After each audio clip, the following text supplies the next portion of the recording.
자손이라 자처하는 이스라엘이 구원에 대한 하나님의 주권을 외면하고 율법을 지키는 인간 행위로 구원을 얻으려고 하다가 그리스도를 십자가에 못 박았습니다.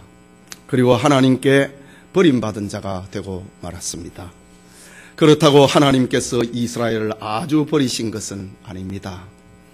이스라엘 백성들 중에 하나님의 은혜를 입은 자, 곧 남은 자가 있다고 했습니다. 바울은 앞단락에서 이스라엘 중에 구원받을 남은 자가 있고 남은 자의 특징에 대해서 지난 시간에 들려주었습니다. 그 남은 자의 특징은 하나님의 은혜로 택함을 받은 자였습니다. 이것은 로마서의 주제였고 바울의 확고한 신학이고 신앙이었습니다. 다시 말하면 인간 구원은 인간의 어떤 행위가 구원에 영향을 미치는 것이 아니라 오직 하나님의 주권과 계획과 은혜에 따라서 발생한 것이라고 했습니다. 이것이 바로 택자 구원이라고 하는 것입니다. 또 하나 남은 자의 특징은 하나님의 말씀이 깨달아지는 것, 귀에 들리기 시작하는 겁니다. 에덴 동산에서 추방된 범죄한 인간은 그 마음이 부패하여져 버렸기 때문에 눈과 귀가 있지만은 하나님의 소리를 보거나 듣지 못하게 되고 말았습니다. 하나님과의 교제가 단절이 되어버린 것입니다. 그러나 하나님의 남은 자는 그리스도의 복음을 듣고 그 복음을 영접하게 됩니다. 마치 양이 자기 목자를 알고 목자의 음성을 따르는 것처럼 주님을 따르는 자가 되는 것입니다. 이것이 구원받기로 작정된 남은 자의 두 번째 특징이었습니다. 그리고 남은 자는 넘어졌다 할지라도 거룩한 시기심으로 다시 하나님께로 돌아오게 된다는 겁니다. 바울은 이스라엘이 하나님께 돌아오는 사건을 가리켜서 이방인들이 받은 복에 대한 시기심 때문이었다고 합니다. 세상의 수많은 이방 민족들이 그리스도의 복음으로 구원을 받고 복음으로 복을 받는 것을 보고 이스라엘이 화가 나고 시기심이 발동합니다. 이유는 복음은 본래 자신들의 것이었기 때문입니다. 유대인의 혈통 가운데서 예수가 탄생하지 않았습니까? 그래서 그들은 거룩한 시기심을 일으키고 잃었던 것을 다시 찾게 되는 것입니다. 이러한 현상들이 남은 자를 구원하시는 하나님의 구원 계획이라고 지난 시간에 살펴보았습니다. 오늘 읽은 본문은 유대인들이 그리스도를 십자가에 못 박고 복음을 배척하고 실족한 결과 이방인 세계에 구원이 임하게 되었고 이방인의 실패가 유대인의 실패가 이방인의 성공이 되고 유대인의 넘어짐이 이방인이 다시 서게 되는 그런 계기가 되었다고 하는 말씀입니다. 본문은 바로 이방인이었던 우리를 향한 하나님의 구원 계획이기도 합니다. 우리는 우리의 삶이 너무 중요하게 여겨져서 우리의 삶에 묻혀갖고 하나님의 큰 구원 계획을 보지 못합니다. 그러나 크게 멀리 보고 있는 하나님의 구원 계획 속에 이방인 구원은 오늘 성경에 있는 말씀처럼 나타나게 됩니다. 이 시간 이방인 구원이라는 제목으로 하나님 말씀 받습니다. 깨닫는 은혜가 우리 모두에게 있기를 소원합니다. 첫째로 이방인의 사도된 것을 영광으로 여기는 바울입니다. 읽은 본문의 말씀 13절 14절의 말씀을 우리 같이 읽읍시다. 내가 이방인인 너희에게 말하노라. 내가 이방인의 사도인 만큼 내 직분을 영광스럽게 여기노니 이는 혹 내 권력을 아무쪼록 시기하게 하여 그들 중에서 얼마를 구원하려 함이라 라고 기록합니다. 바울은 자신이 이방인의 사도가 된 것을 영광스럽게 여기고 있습니다. 그리고 열렬히 이방인들에게 복음을 전했습니다. 거기에는 두 가지의 목적이 있다고 밝힙니다. 하나는 이방인에게 복음을 전하라고 하는 하나님의 명령이었고 두 번째는 이스라엘 백성들이 시기나게 해서 그 시기심으로 말미암아 이스라엘이 하나님께로 돌아오도록 만들기 위함이라고 합니다. 이 목적을 위하여 바울은 사도의 직분에 대해서 굉장한 소명의식을 가지고 있었습니다. 바울이 하나님께 소명받을 때의 사건을 기록한 사도행전 9장 15절을 보면은 이 사람은 내 이름을 이방인과 임금들과 이스라엘 자손들에게 전하기 위하여 택한 나의 그릇이라 라고 합니다. 사도행전 15장에서 예루살렘 공회에서 사도들의 선교 영역, 전도 영역을 나눌 때에 기록한 말씀인데, 그것을 기록을 하고 있는 것이 갈라디아서 2장 8절입니다. 베드로에게 역사하사 그를 할례자의 사도로 삼으신 이가 또한 내게 역사하사 나를 이방인의 사도로 삼으셨느니라 라고 합니다. 사도행전 15장에 그 예루살렘 총회의 모습 속에서 당신은 이방인들의 사도가 되라, 우리는 유대인들에게 전하겠다, 그것을 사도행전 15장에서 결정하는 사건입니다. 이처럼 바울은 자신이 하나님의 구원 계획을 이루기 위하여서 이방인의 사도가 된 것을 영광스럽게 생각하고 있습니다. 예배드리는 우리 성도님, 우리는 유대인입니까? 이방인입니까? 우리는 이방인입니다. 우리는 유대인이 아닙니다. 유대인은 아브라함의 육신적인 혈통을 가지고 태어난 유대인, 곧 히브리인을 가리킵니다. 거기에 비하면 우리는 동양인이고 종교적으로 보면 우리는 유대인이 아니기 때문에 이방인입니다. 그런데 하나님은 우리를 통하여서, 이방인들을 통하여서 유대인들로 하여금 시기심을 발동시킵니다. 멀리 보기 이전에 우리나라를 생각을 해봅시다. 지금부터 130년 전에 한국에 언더우드와 아펜젤러 선교사가 들어오기 전의 모습을 생각해 보십시오. 오늘 오전에 우리 선교주의를 맞이해서 짤막한 영상을 우리가 보았습니다. 130년 전에 선교사가 우리나라에 오기 전에 우리는 다 무당을 따랐습니다. 무당을 무서워했습니다. 귀신을 숭배했습니다. 유교의 복종을 하고 불교의 영향력 아래서 살았습니다. 그래서 이사도 제대로 못하고 아이들 결혼을 시키는 것도 나를 잡아야 되고, 이런 어떤 제도 속에서 우리는 묶여서 살았습니다. 어찌 보면은 그때는 정말 영적으로 캄캄한 암흑 속에서 살았습니다. 교회라고 하는 단어가 없었습니다. 병원이라고 하는 단어도 없었습니다. 그런데 130년이 지난 오늘의 우리나라는 천지가 개벽을 했다고 말해야 할 것입니다. 세계에서 제일 큰 교회가 어디에 있습니까? 우리나라에 있습니다. 세계에서 제일 많이 모이는 교회가 어디에 있습니까? 한국에 있습니다. 세계에서 제일 큰 장로교회가 어디에 있습니까? 우리나라에 있습니다. 세계에서 제일 큰 감리교회가 어디에 있습니까? 우리나라에 있습니다. 그것도 서울에 있습니다. 이 얼마나 복입니까? 100년 전만 해도 여러분의 가문에서 목사가 나오고 장로가 나오고 권사가 나오고 안수집사가 나온다고 하는 거 여러분 상상이라도 할 수 있었겠습니까? 여러분의 가문에서 혹시 성녀가 나오고 무당이 나오면 몰라도 목사가 나오고 장로가 나오고 권사가 나온다고 하는 것은, 하나님의 축복의 직분이 나온다고 하는 것은 상상도 할 수 없는 일입니다. 우리가 받은 축복은 정말 헤아리기 어려울 정도입니다. 이 축복이 우리에게 임한 원인이 무엇입니까? 그것은 유대인들이 복음을 거부했기 때문입니다. 유대인들이 구원의 복음, 축복의 복음을 거부해버렸기 때문에 이 복음의 물줄기가 이방인인 우리에게 돌려진 것입니다.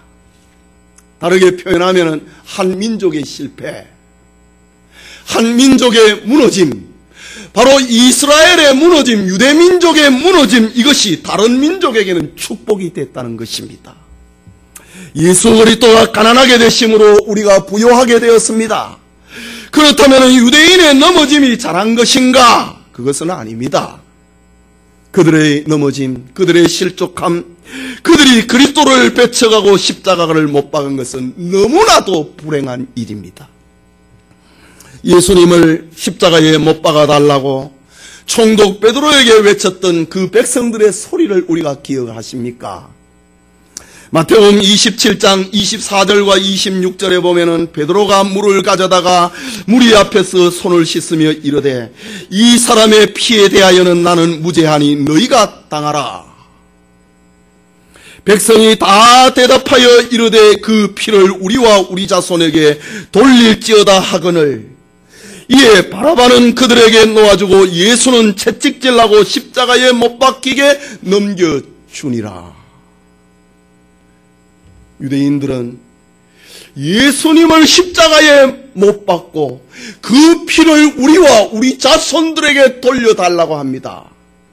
그리고 죄인의 궤수 중에 하나였던 바라바를 석방을 시켜달라고 합니다. 유대인들이 이런 죄를 지었습니다. 우리와 우리 자손들에게 그 핏값을 돌리라고 했습니다. 유대인들이 그 피를 우리와 우리 자손들에게 돌리라고 했던 그 말이 그대로 되었습니다. 시가 되었습니다. 그들의 나라는 40년 후에 멸망합니다. 예루살렘 성곽은 허물어졌습니다. 성전은 불타버렸습니다. 유대민족은 유민, 나라를 잃어버리고 고향을 잃어버리고 세상에 떠돌아다니는 유민의 신세로 전락을 하고 말았습니다. 그들이 지난 2000년 동안 나라 잃은 서름으로 고통의 삶을 산 것은 이루셀 수가 없습니다. 중세시대의 십자군 전쟁은 예루살렘을 이슬람의 손에서 구원한다고 하는 명분으로 교황의 지휘 아래 유럽의 교회와 나라들이 전쟁을 일으켜서 예루살렘을 초토화시켜버렸습니다. 그때에 수많은 유대인들이 죽임을 당했습니다. 그래서 유대인들이 기독교를 싫어하는 거예요. 2차 세계대전을 일어났을 때 히틀러는 유대인 600만 명을 죽였습니다. 히틀러가 유대인을 죽이는 명분은 너희가 예수를 죽였다고 하는 거였습니다. 그 핏값을 유대인들이 받은 겁니다. 이렇게 유대인의 실족과 무너짐이 그들로 말미암아 그 핏값을 우리와 우리 자손들에게 돌리라고 했는데 그 핏값을 받았고 저들의 무너짐이 이방인인 우리에게는 복이 된 것입니다. 하나님의 구원의 섭리가 참으로 놀랍지 않습니까? 고통 속에 살던 유대인들이 생각합니다. 자신들은 고난을 받고 나라를 잃어버린데 우리가 버린 그리스도를 영접한 이방인들을 보라. 저 유럽을 보라, 미국을 보라, 영국을 보라. 동양의 작은 나라 한국을 보라. 저들이 저렇게 복을 받은 이유가 무엇인가? 우리가 버린 예수 그리스도의 복음 때문이 아닌가? 이것이 이스라엘의 시기입니다. 그래서 이스라엘이 예수님을 구주로 다시 찾고 영접하게 되는 것입니다. 지금 이 일이 저 유대 땅 이스라엘에서 벌어지고 있습니다. 메시아닉 주, 예수님을 믿는 유대인 운동이 지금 일어나고 있는 것입니다. 우리가 버린 예수를 저들이 믿고 구원을 받고 복을 받는 것 보라. 이것이 역사 속에 나타난 하나님의 구원 계획입니다. 하나님은 인간의 시기심을 통하여서 이스라엘의 구원 역사를 이루어가고 계시는 겁니다. 그래서 바울은 할 수만 있으면 많은 이방인들에게 복음 전하기를 원했습니다. 많은 이방인들이 복음을 받고 저들이 구원의 은혜를 받고 복을 받는 것을 이스라엘 백성들에게 보여주고 싶었던 겁니다. 복음이 널리 전파되어야 복음을 받은 사람들이 잘되고 복을 받아야 이스라엘의 시기심은 크게 달아갈 것이기 때문입니다. 오늘날 보십시오. 복음이 들어가는 곳마다 하나님의 복이 임하였습니다. 하나님의 복음이 왕성한 나라치고 가난한 나라가 역사상 어디에 있었습니까? 그것이 바로 이스라엘로 하여금 유대인들로 하여금 시기가 나게 만드는 근거라고 하는 말입니다. 여러분의 집안 형제들을 생각을 해보십시오. 형제들 중에는 예수님을 잘 믿는 형제도 있고 잘 안 믿는 형제도 있고 아예 멀리하는 무신론자도 있습니다. 하지만 가족 전도를 위하여서 예수 믿는 형제들이 잘 돼야 됩니다. 자식들이 잘 돼야 됩니다. 그러면은 형제들이 생각을 합니다. 동생은 나보다 공부도 못했고 돈도 잘 못 벌었는 것 같았는데 그 자식이 어째 저리 잘 되지? 저들이 돈을 잘 벌고 행복하게 사는 것이 이상하다. 왜 그렇지? 시기심이 납니다. 아, 예수님을 믿어서 저렇게 되었구나. 예수님을 믿으면 복을 받구나. 이런 경로를 통하여서 하나님은 자기 백성을 구원하십니다. 이런 경로를 통하여서 하나님은 가족 전도를 이루어 가십니다. 참 죄송한 이야기지만은 제가 안 믿는 집의 7남매 가운데 막내입니다. 제가 예수 믿을 때, 신학을 할 때 아무도 안 믿었습니다. 막내가 신학을 하고 예수를 믿으니 처음에 인간 취급을 좀 못 받았습니다. 저 사람이 아니었습니다. 우리 사촌형은 저보고 예수 믿더니 버렸다고 했습니다. 그런데 지금은요, 우리 가정을 다 부러워합니다. 예? 저 시골에 가면 우리 엄마 고향이 포항에 옆에 있는 칠전이라고 하는 조그마한 시골 동네입니다. 우리 시골에 한 200호 정도가 사는데 다 별 볼 일 없어요. 그런데 칠전 떼기는 잘 뗐다 이겁니다. 그래서 우리 아버지 묘자리 옆에 자꾸 묘를 써요. 묘자리 때문에 그런 줄 알고. 시골에 그렇습니다. 그게 뭡니까? 칠전떼기는 잘 뗀다 이거지요. 우리 7남매 가운데 속썩이는 자녀가 아무도 없습니다. 다 예수를 믿습니다. 이것이 시기심이 일어나는 겁니다. 하나님은 이스라엘의 구원을 통하여서, 구원을 위하여서 이방인들이 잘 떼게 해갖고 이스라엘의 시기심을 불러일으키듯이 여러분의 가정, 예수 믿는 가정이 잘 되게 해갖고 안 믿는 불신 형제를 구원하는 겁니다. 여러분의 가족 전도를 위하여서도 여러분이 복을 받기를 원합니다. 여러분의 가정이 잘 되기를 원합니다. 여러분의 자녀들이 형통하기를 원합니다. 여기는 아멘이 엄청 세네. 예. 가족 전도를 위하여서 하나님은 예수 믿는 가정을 복을 주십니다. 계속해서 15절 16절을 봅시다.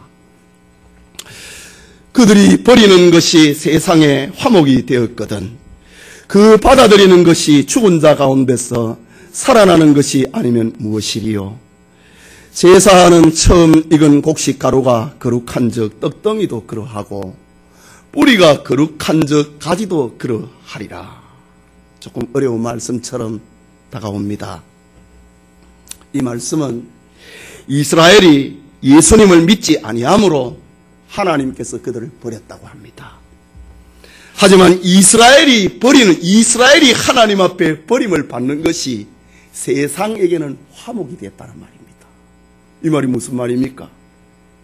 이스라엘을 하나님이 버리심으로 그 복음을 세상 사람들이, 이방인들이 받고 그것을 받아들였다 이거지요. 그래서 하나님하고 화목하게 됐다. 구원인이 됐다. 축복인이 됐다고 하는 말씀입니다. 하지만 하나님은 때가 되면은 이스라엘을 다시 받아들이는 날이 있을 것이라고 합니다. 그것이 5절 중간에 있는 말입니다. 다시 보면은 그들을 버리는 것이 이스라엘을 버리는 겁니다. 버리는 것이 세상의 화목이 되었거늘 그 받아들이는 것, 하나님이 다시 이스라엘을 받는다 이 말입니다. 그 받아들이는 것이 죽은 자 가운데서 살아나는 것이 아니면 무엇이리요. 유대인들이 예수를 믿고 하나님 앞에 돌아오는 것은 마치 죽은 자 가운데서 살아나는 것과 같을 것이다. 여러분 2000년 동안 유대인들이 고통당하는 저들을 보십시오. 저들이 장차 예수님을 믿게 되는 것은 죽었던 사람이 다시 살아나는 것과 같은 일이 될 것이라고 하는 말입니다. 그리고 16절을 보십시오. 제사하는 처음 익은 곡식 가루가 거룩한 적 그 떡덩이도 그러하고 뿌리가 거룩한 적 가지도 그러하니라 라고 합니다. 저는 이 말씀은 민수기 15장 20절을 인용을 하고 있는 말씀입니다. 민수기에 보면은 그의 처음 익은 곡식을 베어서 가루를 내어 떡을 만들고 하나님 앞에 바칩니다. 그것을 가리켜 초실절이라고 하지요. 곡식에 처음 익은 것을 단을 베어가지고 그것을 찧어서 가루를 만들어서 하나님 앞에 바칩니다. 그러면은 바쳐진 그것은 거룩한 떡이라고 합니다. 그리고 난 다음에 벌판에 있는 수많은 곡식들, 그것도 역시 하나님 앞에 받으시는, 처음 이삭을 잘라서 드렸으니 나머지도 다 하나님이 받으셨다고 하는 겁니다. 여러분, 우리가 11조를 하나님 앞에 드립니다. 11조는 우리가 벌었던 그 소득 전부가 하나님으로부터 왔다고 하는 겁니다.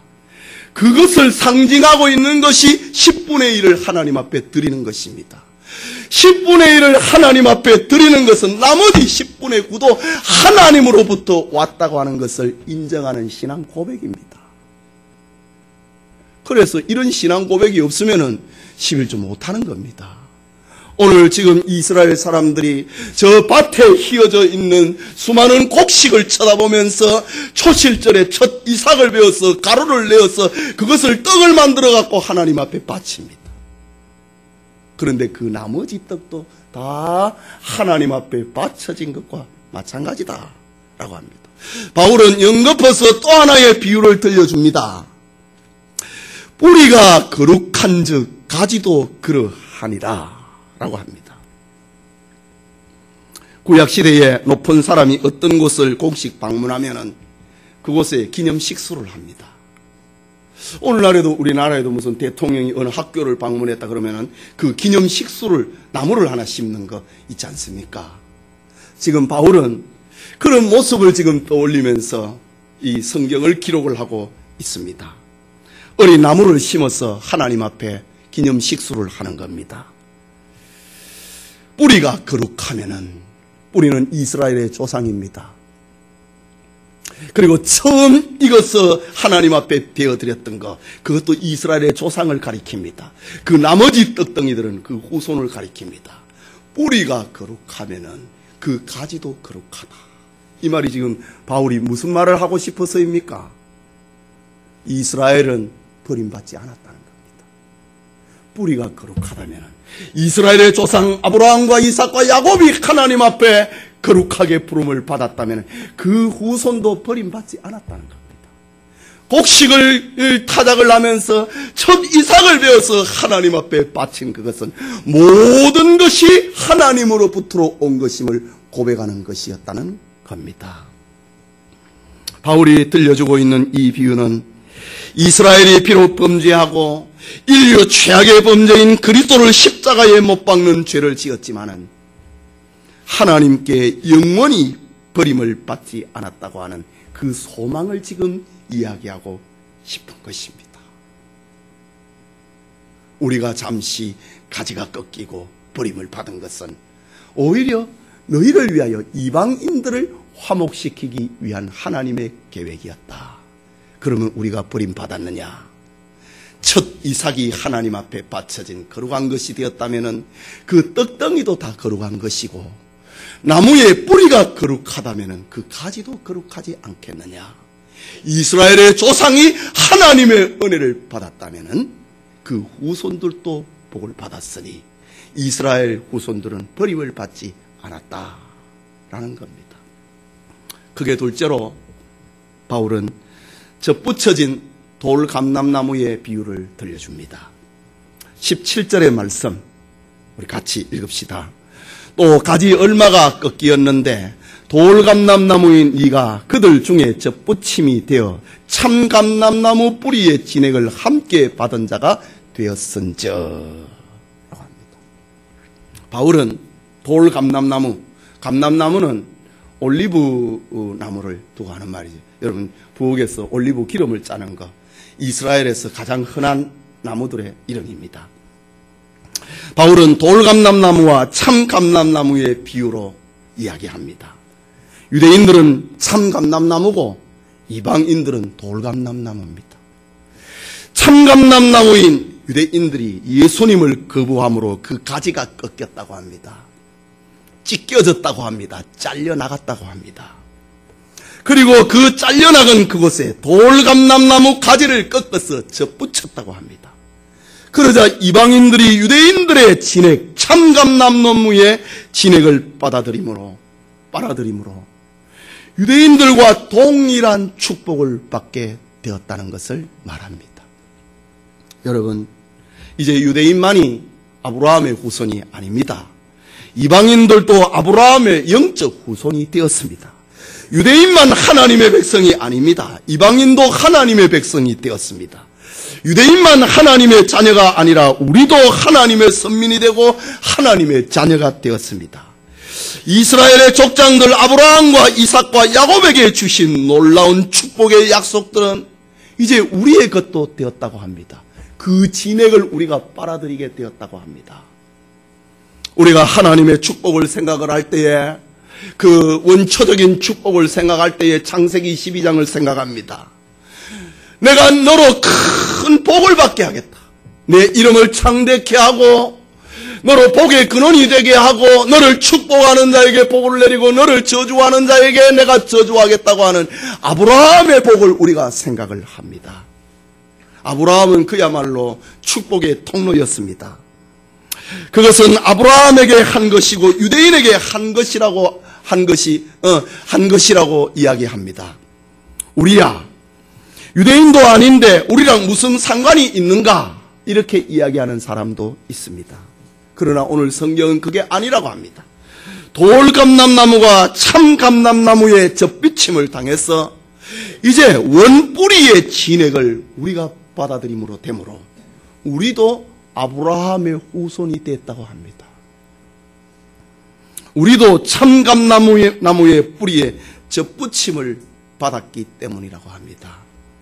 원예학적으로 보면은 돌감람나무의 그 뿌리에 참감람나무가 접붙임을 받아야 됩니다. 좋은 과일나무를 안 좋은 나무를 베어버리고 거기에 접붙이잖아요. 원예학적으로. 그런데 오늘 본문의 말씀은 그 반대의 모습을 설명을 합니다. 성경학자인 윌리엄 세이는 팔레스타인에서는 부실한 감람나무의 가지를 잘라내고 거기에 돌감나무 가지로 접붙였어. 그 나무 수액이 그 접붙임받은 돌감람나무 가지를 참감람나무로 변화를 시켜서 그 나무가 참감람나무가 되게 만드는, 그래서 풍성한 열매를 맺게 하는 그런 일들이 종종 있다고 합니다. 말이 조금 어려웠죠? 부실한 참감람나무로 팔레스타인에서는 간혹 부실한 참감람나무를 베뿌리고 돌감람나무의 가지를 꺾어서 거기에 쭉 붙여서 그 진액을 빨아들임으로 풍성한 감람나무가 되게 만드는 이런 일들이 종종 팔레스타인에 있었다고 합니다. 부실한 가지를 자르고 새로 접붙이면은 그 가지는 필요한 생기를 집중적으로 공급을 받아서 풍성한 열매를 맺게 됩니다. 뿐만 아니라 원구루토기도 새 가지의 영향을 받아서 새롭게 활기를 띠게 됩니다. 사기피네. 그 뿌리가 진액을 자꾸 날릅니다. 결국 이 접붙임은 원구루토기와 새로운 가지 모두를 살려서 풍성하게 만드는 대수술 작업이 팔레스타인에서는 간혹 이루어진다고 합니다. 여러분, 우리는 참감람나무이시는 예수 그리스도에게 접붙임 바 되었습니다. 우리는 예수 그리스도를 구주로 영접하고 그분을 붙잡고 그분의 말씀에 진액을 받게 되었습니다. 바울은 이 비유를 통하여서 유대인들이 지금까지 누렸던 모든 축복과 약속을 이제는 이방인들도 같이 누리게 됐다고 합니다. 구원의 조건은, 축복의 조건은 무엇입니까? 그것은 믿음입니다. 유대인이 왜 그 가지에서 잘려나갔는가, 꺾여 나갔는가? 그것은 간단합니다. 20절에 기록하고 있습니다. 그들이 믿지 아니함으로 꺾였고 이방인들은 믿음으로 섰다 라고 합니다. 믿지 아니할 때 하나님은 그 가지를 잘랐다. 그래서 믿는 자를 거기에 붙여서 그 조상들에게 축복하셨던 그 수많은 언약을 이방인들이 누리도록 만들었다라고 합니다. 하지만 바울은 이 말씀을 통하여서 이방인 신자들에게 권면하고 경고합니다. 이것은 로마 교회를 향한 권면이기도 하고 우리를 향한 경고이기도 합니다. 18절에 보면은 그 가지들을 향하여 자랑하지 말라. 그 가지들, 돌감람나무였는데 참 감람나무에 접붙여서 열매를 맺고 있는 그 가지들, 그 가지들을 향하여, 이방인들을 향하여 하는 말, 자랑하지 말라. 자랑할지라도 네가 뿌리를 보존하는 것이 아니요 뿌리가 너를 보존하는 것이라. 하나님이 유대인들에게, 저 아브라함의 자손들에게 약속하셨던 그 축복 때문에 너가 열매를 얻는 것이지 너가 그 뿌리를 보존하는 거 아니라고 합니다. 18절에 자랑하지 말라고 했습니다. 이방인 교인들을 향하여 하는 말입니다. 20절에는 후반부에 높은 마음을 품지 말고 도리어 두려워하라고 했습니다. 21절에 하나님이 원 가지들도 아끼지 아니하셨은즉 너도 아끼지 아니하시리라고 했습니다. 22절에 중간에 너희가 만일 하나님의 인자하심에 머물러 있으면 그 인자가 너희에게 있으리라. 그렇지 않으면 너도 찍히는 바 되리라. 유대인들이 찍히는 거 봐라 이거지. 하나님의 은혜를 사모하지 아니하고 자기의 행위를 붙들다가 하나님 앞에 잘려나가는 저 유대인들을 보아라. 하나님께서 원가지도 아끼지 아니했는데 너희는 뭐라고 보존하겠느냐? 겸손해라. 이방인 교회를 보고 하는 말입니다. 여러분, 유대인들이 믿음을 거부할 때 하나님 앞에서 살펴본 것처럼 정말 상상할 수 없는 고통과 고난이 그들에게 찾아왔습니다. 우리는 유대인들을 거울로 삼아야 됩니다. 혹 믿음으로 시작했다가 율법으로 끝날까 조심해라고 하는 말입니다. 축복으로 시작했다가 멸망으로 끝날까 두려워하라는 말입니다. 바울은 이방인 교회 고린도 교회를 향하여서 권면했습니다. 고린도전서 10장 12절에 그런즉 선줄로 생각하는 자는 넘어질까 조심해라. 유대인들이 그랬거든요. 자기들만 하나님 잘 믿는 줄 알았거든요. 자기들이 하나님 앞에 하나님을 독점하는 줄 알았거든요. 잘려나갔다 이지. 바울이 고린도 교회를 보고 하는 말, 선줄로 생각하는 자는 넘어질까 조심하라. 하나님 앞에 잘린다는 말입니다. 그냥 넘어지는 우리의 어떤 좁은 어떤 반경을 얘기하는 거 아닙니다. 유대인들이 하나님 앞에 잘려나가는 거 봐라 이거지. 너도 마찬가지다. 두려워해라. 근신해라. 겸손해라고 합니다. 여러분, 우리가 잘나서 구원받은 것이 아닙니다. 우리를 위해서 기도하는 사람이 있었습니다. 우리가 오늘 이 구원의 자리에 오게 된 것은 우리에게 성경을 가져다 주었던 믿음의 선조들이 있었습니다. 오늘 이방인인 우리가 놀라운 축복을 받을 수 있었던 것은 유대인들이 있었기 때문입니다. 유대인들이 예수님을 낳았어요. 유대인들이 12사도를 낳았어요. 유대인들이 바울을 낳고 바나바를 낳았습니다. 유대인들이 없이는 우리가 구원받을 수 없었습니다. 언더우드와 펜젤러가 복음을 우리에게 전해주었지만은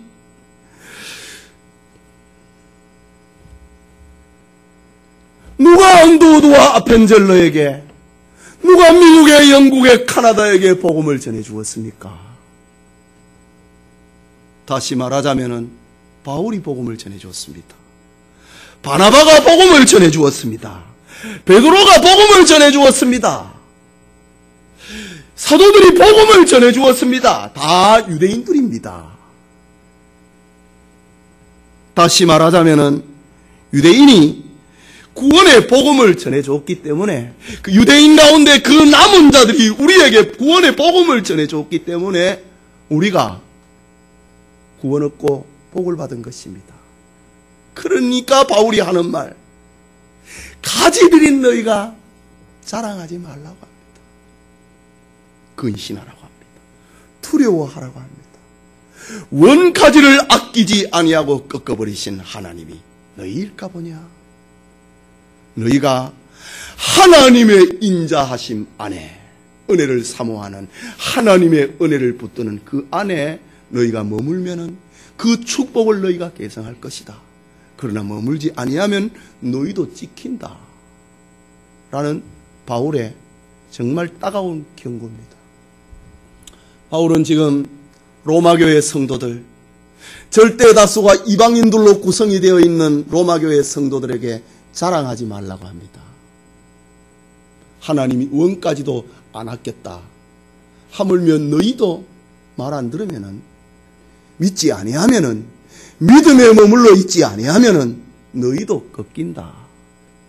참 무서운 경고를 바울은 들려주고 있는 것입니다. 그렇다면 우리는 복음의 원조인 유대인들의 은혜를 잊어서는 안 됩니다. 하지만 유대인들이 버림을 받은 것을 우리는 거울로 삼아야 됩니다. 그들이 믿지 아니함으로 꺾이고 믿지 아니함으로 찢겨졌다고 하는 것입니다. 우리도 주님 앞에 겸손한 모습으로 서야 되고 하나님의 은혜만을 의지하려고 해야 됩니다. 하나님 앞에서 율법을 지키는 행위를 가지고 하나님 앞에 서려고 한다든지 아니면은 내가 제일 잘 믿는 것이라고 생각을 한다면은 너희도 꺾인다. 우리가 구원을 받고 우리가 복을 받은 것은 다 하나님의 은혜다. 너희가 하나님의 인자하심에 거하면은 그 축복을 계속 받을 것이다.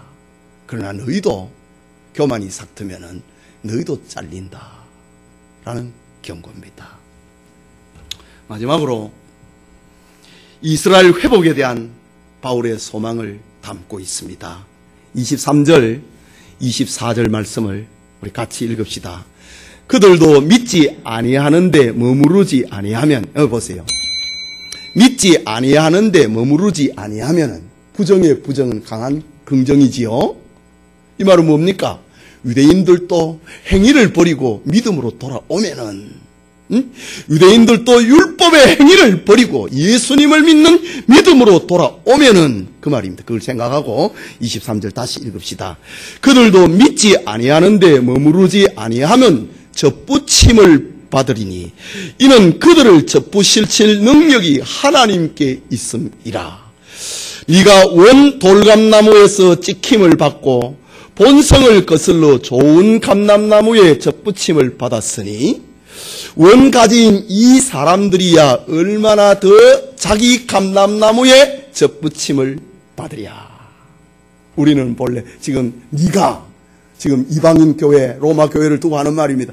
너희들은 말이야 돌감람나무에서 찍힘을 받아서 참감람나무에 거기에 접붙여졌다. 그렇다면 말이야 유대인들은 그들이 쩍혀졌는데 그들이 다시 접붙임을 받는 것은 본나무에 접붙임을 받는 것이다. 그러니까 본나무에 접붙임을 받으니 그들은 얼마나 더 풍성해지겠느냐, 얼마나 더 이질감이 없이 그 뿌리에서 진액을 받아들이겠느냐, 이 말입니다. 이해하시죠? 예. 여러분, 유대민족은 지금도 교육열이 뜨겁습니다. 지금도 아이들에게 5살이 되면 토라를 가르치고 6살이 되면 율법 선생을 붙여줍니다. 그들은 우수한 두뇌를 가지고 있습니다. 세상에서 가장 많은 침략을 당한 민족이기도 합니다. 그러면서도 불구하고 영적 자부심은 세상에서 가장 큰 민족입니다. 유대인들은 지금 우리나라의 강원도만한 땅덩어리에서 500만의 인구가 거기에 살고 있습니다. 그렇지만은 지금 세계인의 이목을 집중합니다. 그들은 2000년 동안 나라 이룬 서름으로 가지고 살았지만은 1948년에 독립해서 시오니즘 운동으로 본토를 회복하고 이스라엘 국가를 선언했습니다. 그리고 지금 세계 노벨상의 25%가 유대인이 차지하고 있습니다. 여러분, 이것이 무엇입니까? 하나님은 유대민족을 안 버렸다고 하는 겁니다. 하나님은 유대민족이 그 구약의 율법을 예수 그리스도로 말미암아 재해석하기를 원하는 그날이 돌아오기를 기다린다는 말입니다. 예수 그리스도로 말미암아 구약을 해석을 하는, 율법을 해석하는 그 계기가 무엇인가? 예수를 믿는 사람들이 복을 받는 겁니다. 예수를 믿는 나라가 복을 받는 것을 보고 예수님을 가지고 율법을, 구약을 다시 해석하는 나라가 될 것이라고 합니다. 이것이 원가지에서 잘림을 받았던 이스라엘의 모습입니다. 우리는 본성이 돌감람나무입니다. 우리는 위로 올라가면은요, 무당도 있고요, 복잡합니다. 예. 하나님 앞에 반대편에 선 이들이 우리 조상 아닙니까? 우리는 돌감람나무였습니다. 상품 가치가 전혀 없는 저 들판에 그냥 자라나는 나무였습니다. 그런데 그 가지가 잘렸어. 참 감람나무의 가지를 잘라버리고 거기에 우리를 붙여갖고 그 진액을 빨게 만들었습니다. 아브라함의 약속이 너희들일 거야. 야곱에게 준 축복이 너희 것이야. 요셉에게 준 축복이, 다윗에게 준 축복이 너희 것이야. 그 진액을 너희가 빨아라고 했습니다. 그런데 우리가 예수를 믿으면은 얼마나 불편한 게 많습니까? 제사 지내는 문제 때문에, 우리는 돌감람나무였기 때문에 제사 문제가 딱 부딪힙니다. 술 먹고 담배 피우는 문제가 딱 부딪힙니다. 왜? 우리는 본성이 돌감람나무였기 때문에 문화적인 충돌이 일어납니다. 그런데 그걸 이겨내고 우리가 신자가 됩니다. 그런데 유대인들은요, 그런 원까지였습니다. 그거를 다시 하나님께서 우리에 접붙이는 날에는 그들에게는 이질감이 전혀 없이 풍성하게 자라게 될 것이다. 그것을 지금 들려주고 있는 말입니다. 하나님은 유대민족을 버리지 아니했습니다. 다음 시간에 살펴볼 말씀이지만은 하나님의 구원 계획은 이방인 중에서 구원받은 숫자가 채워지기까지를 기다린다고 합니다. 이방인들에게 구원받을 하나님의 숫자가 채워지면은 그때에 이스라엘에게 시기심이 폭발하게 될 것이다. 우리가 예수님을 믿자. 우리가 예수님을 다시 찾아오자. 선교학자들은 지금 그것을 믿고 부지런히 유대인들에게 전도하는 겁니다. 여러분, 톨스토이는 삶의 허무와 다가오는 죽음의 공포 때문에 밤잠을 이루지 못하는 괴로운 시절을 보냈습니다. 그는 어려서부터 기독교 신앙의 가정에서 자랐습니다. 그러나 그는 신앙을 가졌지만은 삶의 허무와 공포를 극복할 수가 없었습니다. 톨스토이가 18살이 되었을 때에 하나님 신앙을 다 버려버립니다. 그는 새로운 형태의 믿음을 가지게 됩니다. 인간 스스로의 힘으로 노력하면 구원에 이를 수 있고 만족한 삶을 살 수 있다고 하는 그런 새로운 신앙에 몰입합니다. 그는 합리주의자와 인문주의자들이 전해준 르네상스적인 휴머니즘을 신봉하게 됩니다. 그런데 그의 형이 죽어가는 광경을 봅니다. 그리고 사형수가 죽는 장면을 목격합니다. 그런 후에 톨스토이는 죽음은 어떻게 해결할 것인가 고민에 빠집니다. 죽음의 공포에 사로잡힙니다. 그는 자신의 지식을 총동원해서 이 문제에서 해답을 얻으려고 몸부림했습니다. 그러나 세상 그 어디에도 시원한 답을 전해주는 이가 없었습니다. 세상의 종교와 철학에서는 해답을 얻을 수가 없었습니다. 그러다가 톨스토이는 소박한 농민과 서민들이 믿고 있는 원시적인 복음신앙에서 그 해답을 얻습니다. 시골에서 소박하게 농사를 지으면서 하나님을 믿고 행복해하고 죽음을 두려워하지 아니하는 농부의 모습에서 톨스토이는 해답을 얻습니다. 그리고 난 다음에 그는 마지막으로 예수 그리스도 앞에 무릎을 꿇고 주님 없이는 살 수 없습니다 라는 고백을 합니다. 톨스토이는 예수 그리스도께로 나아가는 길만이 살 길이라고 생각을 했기 때문입니다. 예배드리는 우리 성도 여러분, 오늘 말씀은 우리로 하여금 우리 자신을 냉철하게 돌아보게 합니다. 우리는 본래 돌감람나무에 붙은 가지였습니다. 그것이 우리의 본성입니다. 아무 열매를 맺을 수 없는 상품 가치가 없는 존재였습니다. 그런데 하나님의 은혜로 원감람나무의 가지를 자르고 참감람나무에 우리를 접붙여 주신 것입니다. 우리는 예수 그리스도의 은혜로 하나님의 자녀가 되었습니다. 예수님의 은혜로 우리는 하나님의 백성이 되었습니다. 우리 스스로 자랑할 것이 아무것도 없게 되었습니다. 겸손하게 하나님의 은혜에 감사하며 신자로 살라고 하십니다. 그렇지 아니하면 이스라엘을 꺾어내신 하나님께서 너희도 찍을 것이라고 하십니다. 우리 개개인뿐만 아니라 오늘날 교만한 한국교회를 향하여 들려주고 있는 강한 경고입니다. 세상에서 제일 잘 믿는 나라가 됐다. 뭐가 잘 믿어요? 제가 지난 2월에 저 파키스탄에 갔는데 그 아무것도 없는 한 달에 월급이 10만 원씩 받고 있는 그 파키스탄 사람들의 그 신앙, 마치 초기 한국교회의 신앙 부흥의 장면을 보는 것과 같았습니다. 우리나라 사람들 잘 믿는 거 아니에요. 여러분, 제가 선교 보고를 했지 않습니까? 제가 정말 100년 전에 한국교회의 그 뜨거움과 축복을 거기에 옮겨놓은 것만 같았습니다. 제가 은혜를 받았습니다.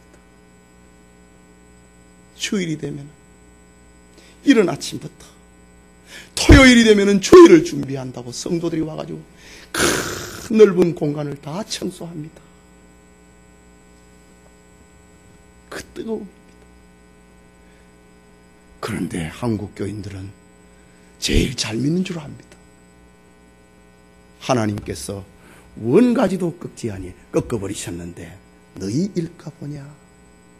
너희도 하나님의 인자하심에 머물지 아니하면은 유대인처럼 꺾인다 경고하고 있습니다. 주님의 말씀의 진행만이 우리를 살리는 생명의 저지입니다. 우리는 주님의 몸된 교회의 접붙임을 받았습니다. 교회는 십자가에 죽으셨다가 부활하신 우리 주님이 성령으로 세워놓은 곳입니다. 그렇기 때문에 우리는 어찌하든지 교회 중심으로 살아야 됩니다.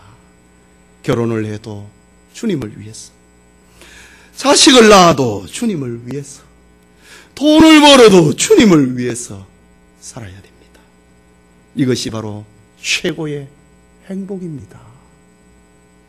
신대륙을 발견했던 크리스토퍼 콜럼버스는 자기 이름 때문에 수십 번이나 고민을 하고 이름을 고치려고 했다고 합니다. 그는 본래 황금에 미친 사람이었거든요. 그래서 황금을 찾아서, 돈을 찾아서 여행을 했던, 저 아메리카를 발견하게 됐던 사람 아닙니까? 황금이 많다고 하는 소문을 듣고 신대륙을 찾아 떠났던 콜럼버스입니다. 그러나 그는 자기 이름을 놓고 고민합니다. 내 이름을 버릴 것인가? 그대로 둘 것인가? 콜럼버스 그 앞에 있는 이름, 크리스토퍼 콜럼버스. 크리스토퍼는 그리스도를 업고 사는 사람이거든요. 아버지가 그렇게 이름을 지어줬나 봅니다.